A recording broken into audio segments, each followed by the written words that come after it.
Santapan Harian, Senin, 9 Februari 2026.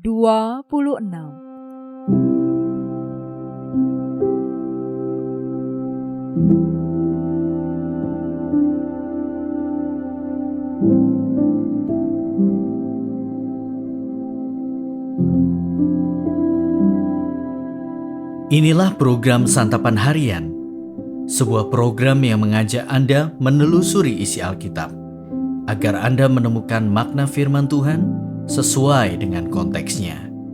Santapan Harian tertuju bagi Anda yang ingin memiliki kehidupan rohani yang segar, kuat, dan sigap.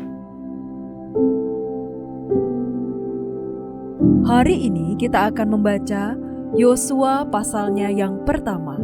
Namun kita akan membacanya pada ayat yang pertama hingga ayatnya yang ke-9. Sebelumnya, mari kita berdoa. Di dalam keteduhan, Engkau mengundang kami untuk menikmati keindahan sabda-Mu. Kami siap menerima dan siap melakukan kehendak-Mu ya Kristus. Di dalam Kristus Yesus, kami berdoa. Amin. Yosua 1 ayat 1-9. Sesudah kematian Musa hamba Tuhan itu, berfirmanlah Tuhan kepada Yosua bin Nun abdi Musa itu demikian. Hambaku Musa telah meninggal. Sebab itu bersiaplah sekarang, seberangi sungai Yordan ini. Engkau dan seluruh bangsa ini menuju negeri yang akan kuberikan kepada mereka, kepada orang Israel. Setiap tempat yang diinjak telapak kakimu akan kuberikan kepadamu, seperti yang telah kujanjikan kepada Musa. Dari padang gurun dan gunung Libanon di sebelah sana sampai ke sungai Efrat, sungai besar itu, dari seluruh negeri orang Het sampai ke laut besar itu di sebelah matahari terbenam, semuanya itu akan menjadi wilayahmu. Tidak seorang pun akan dapat tahan menghadapi engkau seumur hidupmu. Sebagaimana aku menyertai Musa, demikianlah aku akan menyertai engkau. Aku tidak akan mengabaikan engkau dan tidak akan meninggalkan engkau. Kuatkan dan teguhkanlah hatimu, sebab engkaulah yang akan memimpin bangsa ini untuk memiliki negeri yang kujanjikan dengan sumpah kepada nenek moyang mereka, untuk diberikan kepada mereka. Hanya kuatkan dan teguhkanlah hatimu dengan sungguh-sungguh untuk bertindak dengan saksama, sesuai dengan segenap hukum yang diperintahkan Musa hambaku kepadamu.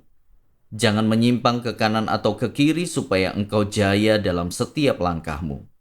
Janganlah engkau lupa menuturkan kitab Taurat ini, tetapi renungkanlah itu siang dan malam, supaya engkau bertindak dengan saksama, sesuai dengan segala yang tertulis di dalamnya. Sebab dengan demikian perjalananmu akan berhasil dan engkau akan jaya. Bukankah telah kuperintahkan kepadamu, kuatkan dan teguhkanlah hatimu, janganlah gentar dan kecut hatimu, sebab Tuhan Allahmu menyertai engkau kemanapun engkau pergi.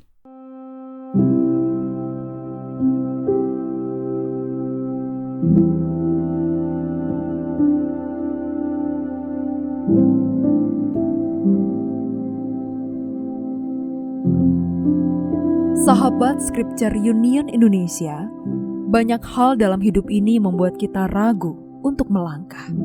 Kita sering merasa bingung, tidak tahu harus bagaimana tatkala menerima tanggung jawab baru atau belum pernah kita lakukan. Itulah yang dialami Yosua ketika Tuhan memerintahkannya memimpin Israel memasuki Kanaan setelah Musa meninggal. Meski ia telah ditunjuk sebagai pengganti Musa, tugas itu tidaklah mudah baginya. Walau Tuhan menjanjikan kepastian bahwa Kanaan akan menjadi kepunyaan mereka dan kemenangan akan selalu berpihak pada mereka, tampaknya Yosua mengalami keraguan dalam hati kecilnya. Oleh karena itu, Tuhan berkata, "Kuatkan dan teguhkanlah hatimu untuk memimpin umat memasuki tanah Kanaan." Allah meminta Yosua untuk menguatkan hati dengan sungguh-sungguh dan bertindak sesuai dengan hukum yang diperintahkan Musa, dan meneguhkan hati agar tidak gentar dan kecut hati karena Tuhan selalu menyertai.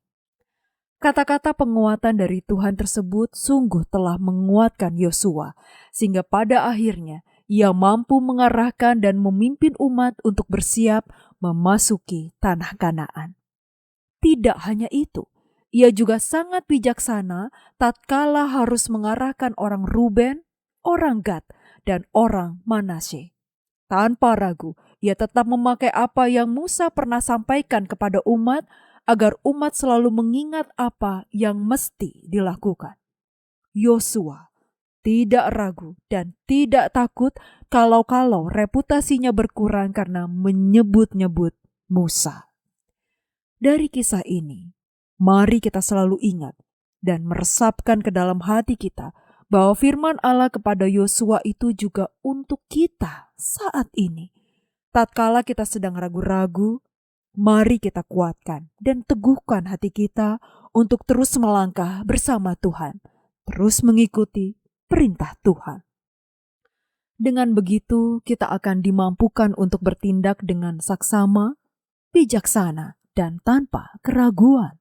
Selain itu, kita juga diajak untuk melanjutkan dan mengumandangkan yang baik dari para pendahulu kita.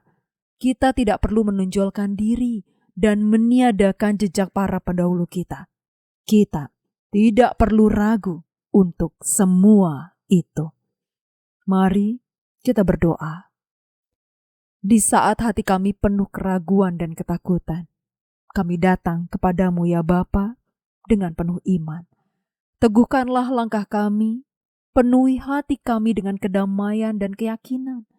Mampukanlah kami untuk senantiasa percaya bahwa dalam setiap tantangan, Engkau adalah penopang dan pengharapan kami. Di dalam nama Yesus Kristus kami berdoa. Amin.